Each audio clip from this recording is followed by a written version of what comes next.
Hey, all, Sean Maloney, Digital Business Masters, the first digital business master strategy call for 2026. Hope you had a good break. Happy New Year to everybody, especially you guys over on YouTube. Hit the bell, hit the like.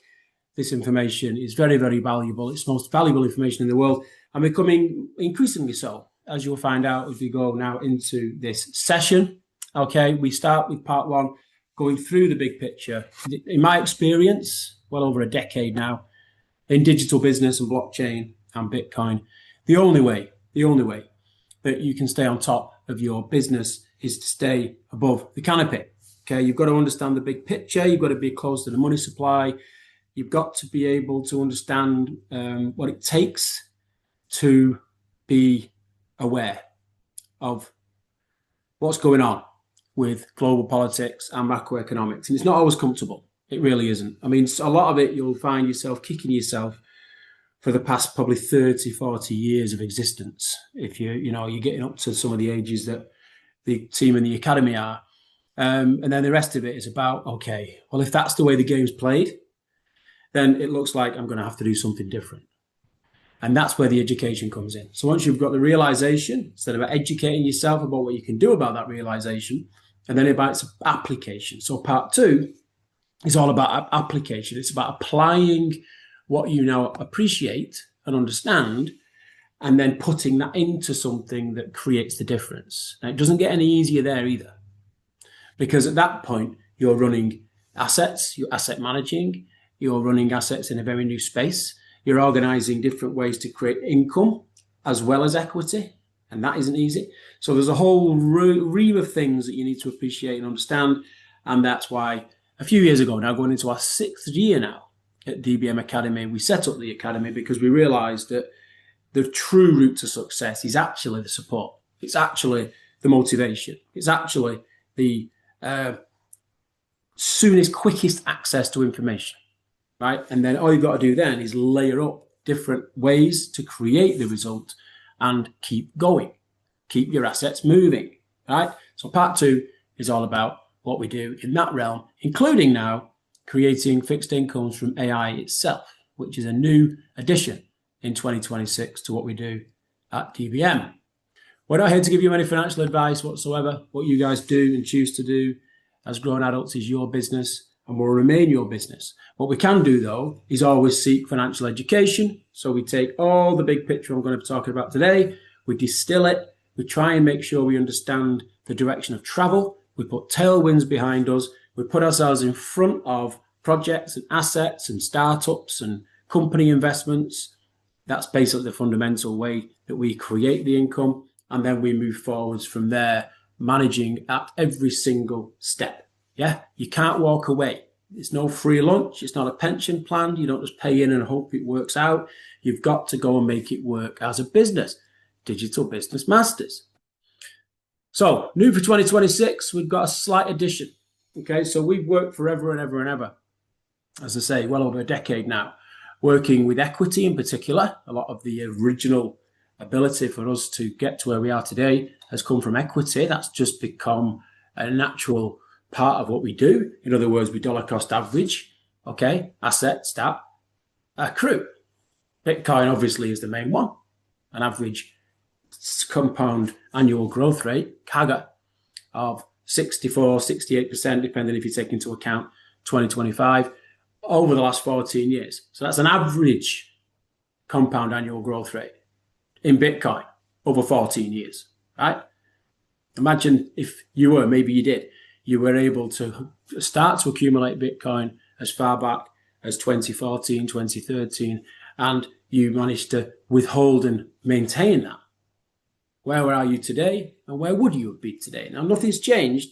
That doesn't change. When you start, it doesn't make any difference. It's your ability to keep going and keep moving. Hence, we now build out to 2030. We used to build out to 2025. Now we build out to 2030. Right? It's the 10-year timeline has now become a 5-year timeline. That's where we're going, as you'll hear more about as we go into the macro section today. Gold as well. Okay, so congratulations to those of you who spotted the real problem with fiat currency as far back as a decade ago, and you've been accruing gold. One of the mantras we have at DBM is aim to own 1 kilogram of gold, physical gold, Physical, not ETFs, not derivatives, none of that rubbish, not paper, physical. And exactly the same with Bitcoin. Aim to own one Bitcoin. Okay, 1 kilogram of gold and one Bitcoin. That will see you right for the rest of your life. Yeah, you build towards that. So equity has always been a big part of what we do. A few years ago, probably about 6 or 7 years ago, we figured out that, okay, so now we can also start to think about turning some of the equity into working capital. So building critical mass. So allocation into projects that are designed to provide us a yield.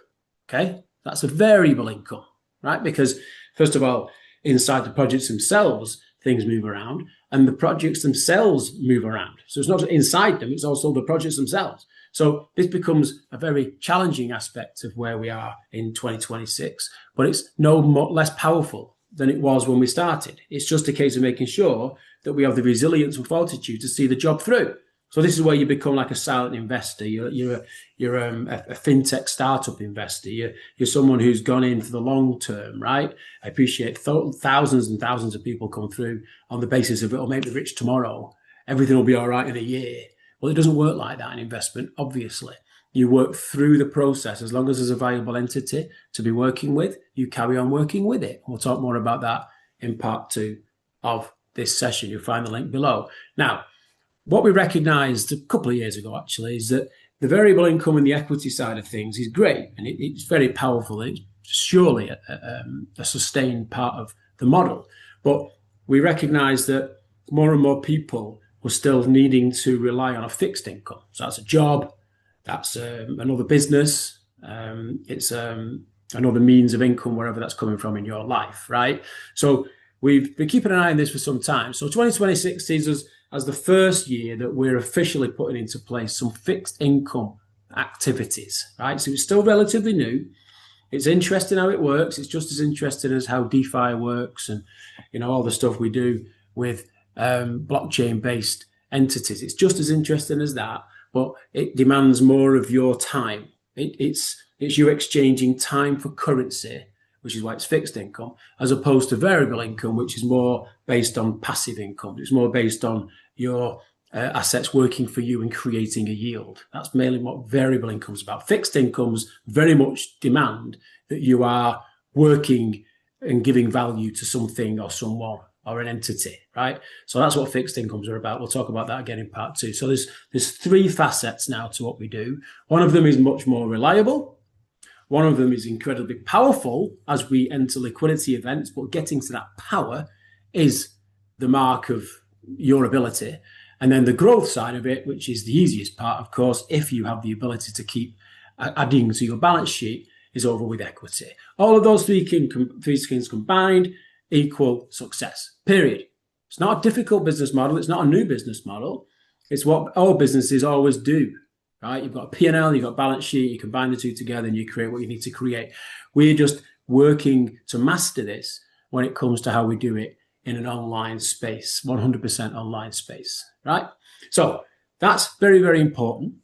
We officially launched this month, actually, January 2026, in what's called Module 5 of the DBM Wealth Builder series. So if you're already up to speed with that, congratulations.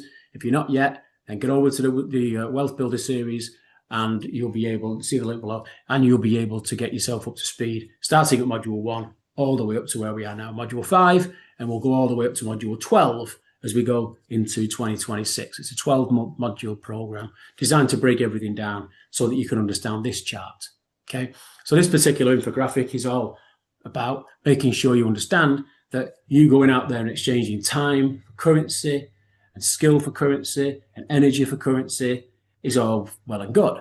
We have to do that, obviously. We all need to put food on the table and we all need to exist. That's perfectly natural. You've been taught to do that by parents. You've been taught to do that by schools. You've been taught to do that by bosses. You've been taught to do that by governments. Everybody does that who wishes to have, a reasonable existence. The challenge with it, in case you haven't noticed, is the debasement of the currency you're being paid in. Okay, so we'll look at some macro in a minute and you'll see just how damaging it's been since the year 2000 in terms of what's called the debasement of currency between 6 and 8% per year. So it's not the price of things going up as you see them as you go through life year over year. It's not the price going up. It's the fact that the purchasing power of what you're using to buy stuff is going down so aggressively, and particularly so since 2010. So a huge amount of understanding to take on board there. And if you're not sure what that all means and how it all connects and the difference between currency and money, go over to the Where to Start section, the newly freshened up and cleaner and much easier way to follow the Where to Start section of the DBM Academy, and you'll see what we're talking about there. Okay, so what you don't do is transfer debasing, devaluing fiat currency directly to buy liabilities. That's what you don't do. And I know that sounds like a complete anathema, because that's what you've probably been doing all your life, but you don't go directly buy liabilities. What you do is you convert debasing, devaluing fiat currencies into accretive cash flowing assets. And that goes back to the three, well, there's two of the three income generating activities we were talking about before, the variable income side and the equity side. That's what it's all about. You move debasing fiat currencies into things that accrete or accrue. Yeah, accretion over on equity, accrual over on cash flow. The fixed income side is the addition, because we appreciate that a lot of people want to accelerate having more access to more devaluing fiat currency. Okay, they want more of it so they can do more of variable and equity, right? Or people might decide that they've had enough of the boss, just completely had enough, and I want to row my own boat and get myself to a place of $1,000 a month, $2,000 or $5,000, whatever your skill set allows you to do, which is what you'll find in part two. There's lots of ways you can earn thousands and thousands of dollars a month if you've got certain skills, and you're able then to convert yourself into a fully fledged 100% digital business. Right? So that's the bottom part of this section here. And notice the terminology difference. You use the cash flow to fund liabilities. You no longer buy them. Your balance sheet funds your liabilities. Yeah? Very, very different model indeed to what normal people would construe as normal. But we're not here to be normal. We're here to run a business. Right? And most people don't run businesses. Most people just run through life hoping things will turn up. So the three pillars we build on variable and the equity side, again, fixed income is a totally different kettle of fish. We'll talk about that more in part two. But on the variable income and the equity side, we build out, as I say, on these three main pillars of digital assets. Bitcoin should be relatively straightforward to understand. Okay, just own more Bitcoin next month than you own this month. And just keep doing that. If you've been doing that for a year or 5 years or 10 years, if you've been doing that for 10 years, you should be well made by now. Yeah? You should be well over 10, 20 Bitcoin. And that gets you in a position there where you're really very, very strong play. In fact, you're made. You're basically made if you're in that position. Most people, certainly in the academies, but we've brought people towards this mindset of business over the past decade are still hunting for that one Bitcoin. And that's okay. That's okay, because that one Bitcoin will be all you're going to need as we go into 2030. As I say, ways that we accelerate the dollar cost averaging of our balance sheet, mainly on Bitcoin and gold to be fair as well, is through yield and equity plus yield. So yield, this is where the variable stuff comes in, okay? We've spent about 5, 6, 7 years trying to master this. We still haven't mastered it. It's still a challenge for us to isolate the best companies we can, to get the best relationships we can, to jump through the necessary hoops to get towards the finished article, let's say, of these very new DeFi-based startup companies that we've got involved with over the past few years. And we're on the journey of those maturing, right? Most people can't handle that, obviously, because they want everything quick tomorrow. They want a lottery ticket. They've got an employed mentality that everybody owes them a living. But a small group, a relatively small group of people who make up the mainstay of our community are working through the process.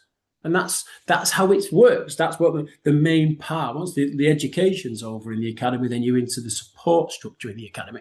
And we enjoy that process. We go through that process. We don't overthink it.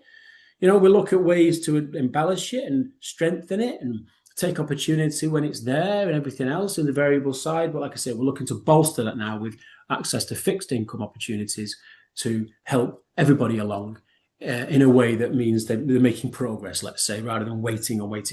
So there's a lot of USDT smart contract based stuff we do. And then the altcoin side of stuff, if you think USDT smart contracts are challenging, you went against the altcoins. The altcoins are notoriously difficult, right? I'm not talking about traders. I'm not talking about memes. I'm not talking about waiting for seasons.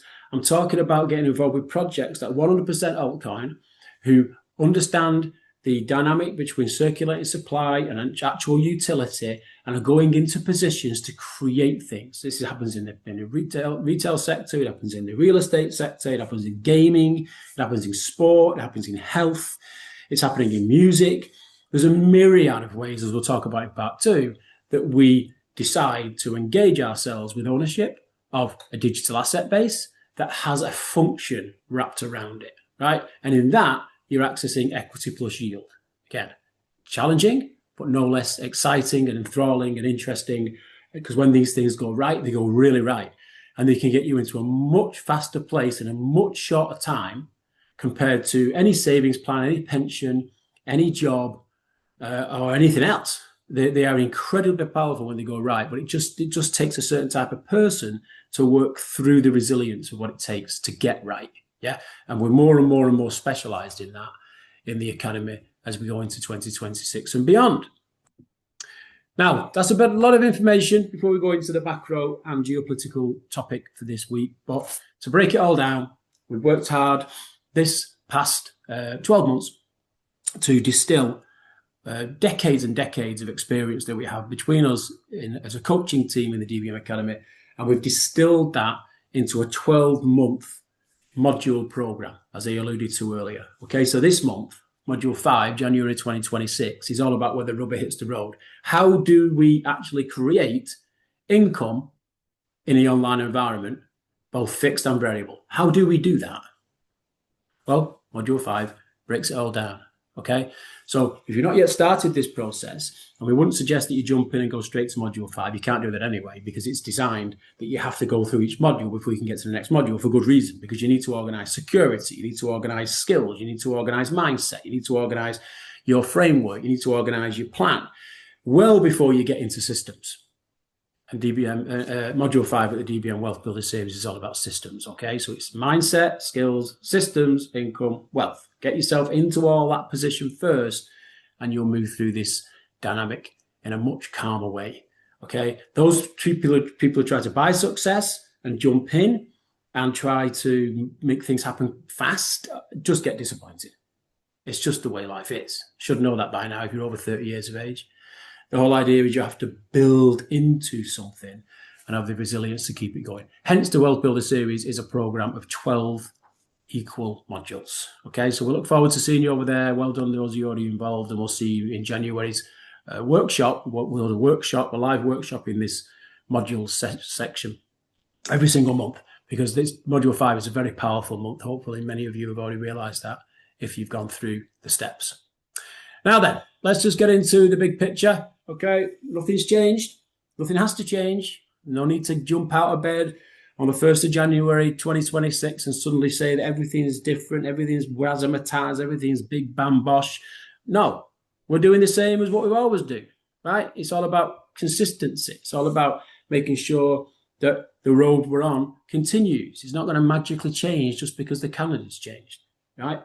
But what is changing very, very quickly, as you can see on the chart, as we now go into the second full year of this new era, is we're recognizing that there are some differences happening, especially around the way Bitcoin is valued.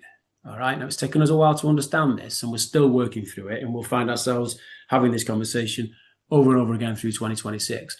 But it's no different than the conversations we were having back in 2020 or 2017 or 2014. We were looking at Bitcoin all the way back then and going, how does it work? What's changed? Why is this happening? Why is that happening? Now, every man and his dog has an opinion, especially in this day of communication in the internet, right? So you've got to choose your battles. What we try our best to do with our over a decade worth of experience now is distill the information to the points that are relevant to what we're going to be doing over this next cycle. And we'll break cycles down into Friday through Friday, month over month, quarter to quarter, year to year, decade to decade. It just depends on where you're at. The big picture stuff, you keep an eye on all the time. the closer stuff you're constantly working with. This is why we do workshops and workspaces every day of the week in the academy, because there's a lot going on.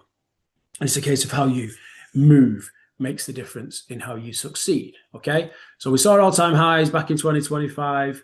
We expected more. Okay, we really did, but now we have a pretty good appreciation as to why we've seen what has turned out to be actually a blessing, and hopefully continues for a little while longer, in terms of giving as many people as possible access to 5-digit Bitcoin. Okay, there's no doubt we'll look back in the months to come and go, well, that was it. We had the opportunity, just like people have the opportunity for 4-digit Bitcoin, 3-digit Bitcoin, and 2-digit Bitcoin, right? Everybody look back and go, I wish. You'll find exactly the same happens as we go into 2026. I wish I'd grabbed a 5-digit Bitcoin, right? Doesn't really matter to us at the level we operate at DBM Academy, because we just DCA. And our job is to find you as many ways as possible for you to accelerate that DCA, right? Which is why we work with fixed and variable incomes, as described earlier. So we'll see where we pan out. All we do know is we've got massive tailwinds, and those tailwinds are coming from some pretty profound areas that we've recognized now for a couple of years. But if you'd have said to me back in 2020, 2023, even last year, that a lot of these tailwinds are coming from huge macro adoption and geopolitical maneuvers, I probably wouldn't have believed you. I probably would have thought, well, we don't want that, to be honest, because this is all about Bitcoin maxi stuff. This is all about, us plowing our own furrow. But again, life doesn't work like that. You need a mixture of all sorts of different dynamics, hence macro and geopolitical, and obviously individual. So those three things have very much come together. This was an individual movement up until very recently. It's now become very much a geopolitical movement, and there's some very strong evidence now as to what is behind a lot of the thinking that's going on. And of course, you've got the conspiracy end of things. You've got people who come up with all sorts of things, and we'll talk about that more in geopolitics. But macro is a bit easy to understand. Just notice that supply growth in the average supply growth in fiat terms. That's the amount of, on average, fiat currency that's been distributed into the world's economy since the year 2000. Look at that chart on the right side there, right? That's the 6.3, 6 to 8% devaluation. We're talking about the debasement. Yeah. So this is talking about the value. Obviously, it's indexed.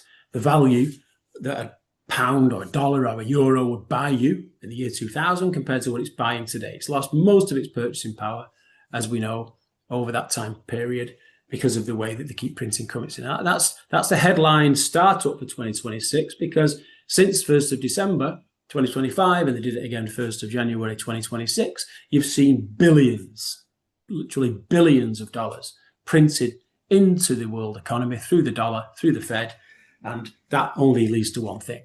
It leads to assets appreciating, assets going up, which is why we own so many assets, because we know that as they keep printing currency, it must push the price of assets up over time. Okay, so sustained monetary expansion in excess of real productivity growth distributes purchasing power away from savers and earners towards asset holders and debtors. I wish that wasn't the case. It shouldn't be the case. But if you're listening to this and that's something that's new to you, despite this being the case with real vigor since 2009, then you really want to get into the education of what it is to become an asset owner and not a saver. And then which assets do you own? Well, hopefully we've given you some clues as to what that is already, as we've been talking today. Bitcoin breaks the 4-year cycle after 14 years. Okay, so we're watching it very closely. We think about 101,000 if we can sustain and hit and sustain 101,000 over the 50-week moving average in this next few days and weeks, then that'll be the final proof that the 4-year cycle is over. What's the 4-year cycle? Well, it's all to do with the halving of Bitcoin. Now, to me, it doesn't really matter whether it's dead or alive. It's just less of an influence than it was prior. That's all. Right? You get a lot of people throwing the weight around on X and YouTube with all these opinions about this. But at the end of the day, it's pretty indisputable. It is indisputable now that the 4-year cycle that was the main bastion, the main driver of price discovery that we always worked into. Yeah, we'd accumulate in the winter and we'd build up for big gains in the summer, the Bitcoin summer that is, and those cycles now are less influential than some of the stuff we're going to talk about next. 7 trillion, Charles Schwab says it's on path to launching Bitcoin and crypto, buying within its echelons. Okay, so 2026 is the year. Already is actually. It's already happened in many ways in 2025, but 2026, no question, with what's happening with the Genius Act and everything coming again through the US government-led policies that are now, we'll talk about in a minute, are getting pretty interesting. It's got to be said. That gives the banks free rein. Okay, so the banks will do what the banks can do in terms of policy and regulation, but they'll also do what they feel they need to do. All right, and that's now part of the momentum of the tailwind that I talked about before. 2 trillion banking giant Citi says Bitcoin could hit 183,000 in 20. Okay, fine. Okay, so these headlines, it could be Citi, it could be Bank of America, it could be NatWest, it could be HSBC. It doesn't really matter. We had lots of $200,000 headlines going on in 2025, but I put that in there because this is some of the first times that we're seeing actual banks lay up their projections, not just the treasury companies or the specialists or the governments. It's all about now the banks stepping forward with their can't beat it, join it. But there's some nuance going on there that we're going to talk more and more about in 2026, because you've got to be very careful about the difference between self-sovereign Bitcoin and paper Bitcoin. There's now 2 types, just like there was in gold. Own physical gold, own self-sovereign Bitcoin. And resist too much, owning paper of gold or Bitcoin, especially borrowing against your own assets. But we'll talk more about that as the year transpires. Binance founder CZ. Now, this is something that resonates very much with what I've been talking about, and it very much resonates with the community at DBM, because we've been here, done this, got the T-shirt. He's saying that focus on, I think, too much money is being spent on small, quick gains in crypto. Yeah, it's very easy. We're all guilty of it. We all get drawn in, okay, because you all want a quick fix. You look at it like a speculation, a lottery ticket win, especially in the early days of DeFi. And we've all been part of that, okay? But his mantra now is focus on ethical teams that build for the long term. We're certainly trying our best to do that. Big money is built slowly with stamina, and we absolutely understand that, right? So that's almost like an endorsement from CZ himself about what DBM has been looking to do for the past few years. It's all about working with stamina, working with resilience. As long as something is valuable to be working with, then you carry on with the ethics of the team and you build for the long term. We've very much converted ourselves now from short-term, hopeful retail participants into medium to long-term startup investors. That's the shift we're now in from 26 to 30, right? And we bolster that with as many ways as we can to put reliable income around that facet. That's where we're at now, okay? So we'll move towards that as best we possibly can and find faster and faster ways to do it. And ultimately, that comes from us all helping the success of the team we're working with. All right, and that you'll hear us talk much more about that in all the project workshops and all the workspaces that we do from now on. CNBC reports Walmart will now accept Bitcoin, Ethereum, and crypto payments for its stores with 1 billion monthly customers. Okay, so that Walmart, or Asda as it's called in the UK. Huge retail company, just this last couple of days have announced that they're now moving into this era. And basically, obviously, what they're doing, and what people will watch Walmart do this, and I was talking to people over Christmas, business owners about this over Christmas. It's what's this about putting Bitcoin on your balance sheet? Right? Oh, glad you asked. Just what we've been doing for over the last decade. It's about having one conjoined huge balance sheet on one network that's irrefutable, and it's absolutely fixed. I mean, there's no way it can be manipulated. So the whole idea, I'm talking about pure Bitcoin, I'm not talking about paper Bitcoin, pure Bitcoin. So this whole idea now that the likes of Walmart are watching the treasury companies and putting Bitcoin on their balance sheet by taking Bitcoin from its customers, in the nicest sense of the word. Yeah, if people are daft enough to go and buy stuff for Bitcoin, then they need to come and talk to DBM, because you don't use the Bitcoin to buy the stuff. You use the cash flow and the yield from the Bitcoin to buy the stuff, right? You fund liabilities. So the whole idea that Walmart are doing that now was worthy of mention. Now, to finish, geopolitical, the updates. I mean, we've had a 10-day little break, right? But you don't really have a break when you're in this game, ever. We've not been out in the public, but we've been doing the research in the background. Now, one thing I wanted to focus on over this last couple of weeks was just this idea that, okay, it's interesting that we've come and survived to where we are today in 2026, all the way back from, in my case, 2013, 2014, in Bitcoin, right? And when you look back, you go, oh, yeah, that was interesting and tough and not easy. How did we sustain that? Well, we sustained it because we understood the big play and we understood the end game of what is called basically sound money, because we educated ourselves since 2008 that we need to extract ourselves from bosses, banks, and governments. So then bosses, banks, and governments rock up, despite giving us all that trouble and all that heartache and all that FUD for most of the last decade. And all of a sudden they rock up in 2024, 2025, and definitely now in 2026. And here they are. The bosses, banks, and governments are here. The people that we've been talking about extracting ourselves from for most of the last decade are now in the same sandpit, right? So what do? Well, there's a very interesting podcast gone out today on the 5th of January. There's a link to it below. We're talking about the tax rebellion trap. Now, this is all about, the fighter in us wanting to starve the system of its ability to sustain itself because we know the system's rotten, right?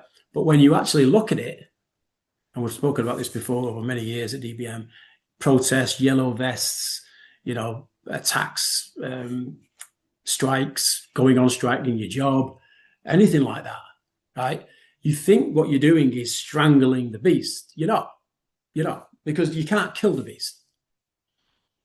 Because what they can do now, certainly since 2010, is they just print and borrow, right? So if the whole system fell out tomorrow, from a taxation point of view, they'd just print and borrow their way to sustainment. Bosses, banks, and governments I'm talking about, right? So once you understand that, then you're able to put yourself in a much stronger realization of why Bitcoin and physical gold are so important, and always have been. Yeah, so it's just another vindication of that type of mentality. The reason that we're highlighting it here from a geopolitical point of view is because quite aggressively now, what the bosses, banks, and governments are doing is they're looking to manipulate the price of Bitcoin to keep it to a level whereby they can get on the train, right, without it running off too quickly to make it unsustainable even for them. And they're doing that in a way that shakes out the retail. Okay, so the OGs, those people who've owned Bitcoin, thousands of Bitcoin for many, many years, fair enough. They cash out, go and buy a boat, live the rest of your life. But for the vast majority of people who are still building up to one Bitcoin, they're getting shaken out. It's pretty obvious, right? And they're not helping themselves because they're getting liquidated, right? They're going into all sorts of strange places. And one of those strange places is paper Bitcoin, and buying Bitcoin through ETFs and buying Bitcoin through treasury companies and shares and everything else, right? Now, there's a place for that, but it's not something you want to be building your business on. You want to be building your business on pure ownership, pure sovereignty, yeah? So they want your Bitcoin, they'll take your Bitcoin. I'd like to think that the core people at DBM fully understand what I'm talking about there, but if you're listening to this for the first time and you're listening to this from a wider perspective, don't let them take your Bitcoin, okay? Understand self-sovereignty, understand security, understand how to make sure you're in control. That's hard. That's a mindset and skill challenge you've got to get over. Hence the Wealth Builder series starts modules 1 to 5 talking about only that, right? Get all that organized first of all, and then you're in a much stronger position to circumvent. Now, why is that important? Well, lo and behold, we're just going through a bit of research over the past few weeks, few days, in terms of, well, how is this manifesting itself? What's actually happening in the world that isn't conspiratorial, right? But what's actually happening when it comes to the way that the multipolar world, it's called a multipolar world, is being ordained in a soft landing as possible, right? Which basically means not having a war. They're trying to soft land the devaluation of the US dollar, right? They need to do that. They really do, because the Americans know that all those US dollars, if they come flying back into the US economy, it will completely eradicate that fiat currency system, right? So they've got to devalue as quick as they possibly can, but they've got to do that in a way that makes sure that they maintain power. Now they're doing that by putting the US dollar in a means of demand, in other words, US treasuries through USDT digital stablecoins, right? They're going to, instead of countries buying US treasuries and companies buying US treasuries, they're going to get every individual on the planet potentially buying US treasuries through stablecoins, right? So that's step number one that they've already put into play, right? The Stablecoin Act and everything else. So that's underway. But in order to energize that and mix that up a little bit, right, they've got to get, the US has got to get Russia and China under control in their eyes, right? Putin knows exactly what's going on, as does Xi. So the whole idea is, if you're going to put it into personal terms with Trump, they know that they need to take control of the oil. Now, they're already starting to do that over in Saudi, right? They did a lot of that last year. And just this last couple of days, they've made a big move in Venezuela that has more oil than any other country combined, right? Huge amounts of oil that they've been working on for generations, okay? And it was taken away from the Americans back in the early 2010s, and the Venezuelans didn't pay the recompense they should have paid to the Exxon the Exxon and the Esso and everybody else. These big American companies just didn't get compensated when that government of Venezuela took over, literally took over those oil wells. Now, those oil wells have now been taken back. I went into some shenanigans with regards to how that's going to play out and everything else. Someone was just basically taken from the country, which is pretty extraordinary. But the short-term effect from our point of view, which is why it's important to us, is because what you're looking at there is, just from the oil maneuver alone, its assets go up. Okay, that's inevitable. So that puts pressure on stock market and Bitcoin in terms of price discovery, right? But you're going to get this shenanigan going on, so it's not going to straight up. It's going to be a steady increase. So that's positive if you're looking at it from a pure business point of view. Whatever you think of the politics, whatever you think of the people, it's pure business, okay? But the other thing that we picked up on is there's apparently a shadow reserve inside Venezuela of over 600,000 Bitcoin. Now, we think that was put into place a while ago to avoid sanctions in that country, the way that sanctions have so-called been in place at Russia and India and other places like that, right? Now, the fact that these countries have been able to avoid those sanctions causing any long-term damage by using Bitcoin to transact energy is the big play here. And the question is that 600,000 shadow reserve that apparently exists? Okay, we need a bit more data on that to understand it more, but the point still stands that 600,000 Bitcoin could well be the strategic Bitcoin reserve for the US. And none of that's an accident. And this is the game. Okay, now it makes it more complex. For certain people, it will make it too high, and they'll go, this geopolitical stuff, I just can't handle it. I'll go back to just being a pleb. I'll just work in the job and I'll get a fee and I'll make some money. But if you're going to work at the levels we work at and the levels we worked at for the last decade, it's a case of understanding these nuances, right? Whichever way they play out. All I can say is if you don't want to get into this level of depth, it doesn't really matter. All that really matters is you want more Bitcoin next month than this month. If you want to keep it dead simple, right? But if you want to get into how the big pictures are playing out, you can see now the big cogs at work. And this is the phenomenal thing about being so close to the money supply. Now, you would never be aware of this. The mainstream media, the left-wing media, the liberal media, they're just interested in what they perceive as this left versus right, good versus bad, World War III. It's all designed to frighten you into a position that you will relinquish any level of responsibility, which is why that podcast today is so important. Okay, you really got to listen to what it means in terms of you being in control on the front foot every step. All right. So what's happening in Venezuela? It's a theatre. It's basically a theatre. It's very, very interesting because it's not just about Venezuela. It's about a much, much, much bigger play when it comes to the US going into its multipolar backyard, looking on its own area. It's not interested anymore in being the global police. It's interested in making sure that it maintains its hegemony. So we'll keep an eye on it. Worth a mention today, which is why I brought it up. Now, meanwhile, you've got the usual geopolitical stuff going on. So like I said, 1st of Jan, just as we saw 1st of December, 1st of Jan 2026, another $105 billion injected into the markets, the biggest liquidity injection since 2020, since pre-COVID, right? Just before COVID started.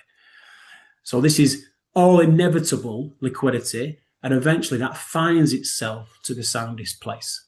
Okay, so we've had a gold and silver burst. We've obviously had a long-term burst in the stock market. You'll start to see that now pulling back, and you'll start to see Bitcoin, etc., start to go back up again. And this is the whole idea of this. It won't be a straight line. It'll be up and down. You've got to keep an eye if you're using, leverage. Keep an eye on everything. But the whole idea is it just puts more fuel into our business model. South Korea's 4th largest crypto exchange to be acquired, $100 million deal. Okay, so South Korea, we'll talk about those guys in future, but there's a lot going on over there as well with regards to their standoff with China. So the whole idea is to make sure, that they're all now basically in hash wars. We're moving into an era of hash wars as opposed to pure wars and opposed to just petrodollar wars. El Salvador's saying that they're going all in on Bitcoin. Now, El Salvador's an interesting case. They moved very early, okay? Arguably, with different dynamics, you'd find Venezuela being equivalent to El Salvador, right? But it didn't work out like that for Venezuela. So it's basically going to be moved into that position through American leadership, just like they did back in the 70s with most of South America. But El Salvador currently holds just over 7,500 Bitcoin with just under 660 million. The whole idea is the IMF won't let them off the hook. Okay, so they know that they can't be too aggressive. This is El Salvador, because they still need the IMF. So all eyes are basically on this true Bitcoin sovereign wealth fund concept. There's really only Norway and UAE that are remotely close to having this buttoned up from a societal point of view.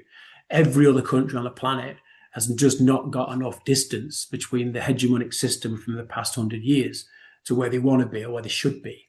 Or arguably, do the governments really want to be there? I mean, the people need these sovereign wealth funds. It's how life should be. They should be self-funding through growth and energy and distribution and all the rest of it. But you've got to look at your own country, wherever you live, and have a look at the probabilities in your lifetime of true sovereign wealth funds. El Salvador's had a go at doing it, but it's a good case study that they're struggling to break through because of the IMF. Right? So something's got to give, and I guess we're going to find out between now and 2030 with singularity and total adoption of Bitcoin, which is why what we do is so exciting. Last but not least, US Congress to pass crypto market structure legislation this month. Okay, so everything I've spoken about upwards from that sentence is this is to do with the restructuring. Okay, now they want your Bitcoin. They want your Bitcoin. The US will maintain hegemony through US Treasury sales. And part of that will involve paper Bitcoin, okay, especially through the likes of Tether. So be very aware of it. The game's changed, and it's just a case of us being aware of it. That's all. Not to be frightened of. There's nothing here that's any more frightening than what we were talking about back in 2020, 2017, 2014. Nothing stops this train. The privilege we have is the fact that we understand sound money, period. And as long as you accumulate, you're in safe territory, as ask anybody who's been accumulating more than one Bitcoin over the past decade. All right, so that's that for this week. As a reminder, we have a very neat system of subscription that you can enter into and just go through the stages. It's all about making sure you get more and more access to myself and the DBM coaches in terms of you being guided towards and having the motivation and drive and support that it takes to be able to finish the job in this space. Make time your friend, move through the gears. And the Wealth Builder series is an accelerator to that you can do in your own time and just figure things out as you go and then come and see the coaches as you move through the gears. Okay, so hopefully that was useful. All the links below, especially to part 2, which we're going to move into now. I'll see you next week.